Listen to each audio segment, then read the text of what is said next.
Tradition chez les migrants, c'est que quand ils s'en vont, alors on leur a dit qu'il fallait pas le faire, mais que quand ils s'en vont, ils font brûler leur tente, leur cabane.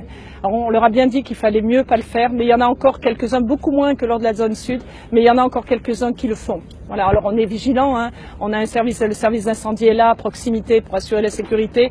Bon, il y a peu de risques de propagation, mais ça fait partie des traditions, même si on préférait qu'ils ne le fassent pas, ils le font souvent. Sur les incendies de cette nuit, pour nous ce n'est pas une surprise, hein. Nous avons l'habitude de ce genre de comportement des migrants, je le disais hier. Nous avons déjà des incendies depuis 2 semaines environ.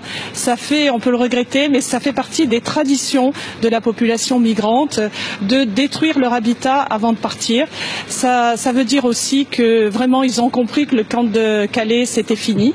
Ils sont partis ou ils vont partir et avant de partir, ils détruisent leur habitat ou les commerces qu'ils avaient installés. C'est essentiellement les commerces qui ont brûlé cette nuit. Mais il n'y a pas eu moyen de les maîtriser parce qu'il y a évidemment beaucoup de forces de l'ordre présentes sur les lieux. On sait que ces migrants évidemment quittent des campements insalubres pour des CAO. Il n'y a pas eu moyen de leur faire comprendre qu'il n'était pas forcément utile d'y mettre le feu ? Alors, on a discuté avec les chefs de communauté, hein, je les rencontre régulièrement. Les chefs de communauté nous ont dit qu'ils allaient faire le maximum. Hein. On avait déjà eu cette situation quand on a démantelé la zone sud, mais ils nous avaient aussi dit, les chefs de communauté, ils nous avaient, vous savez, ils nous avaient dit c'est une tradition bien ancrée chez nous. Quand on s'en va, on nettoie en mettant le feu.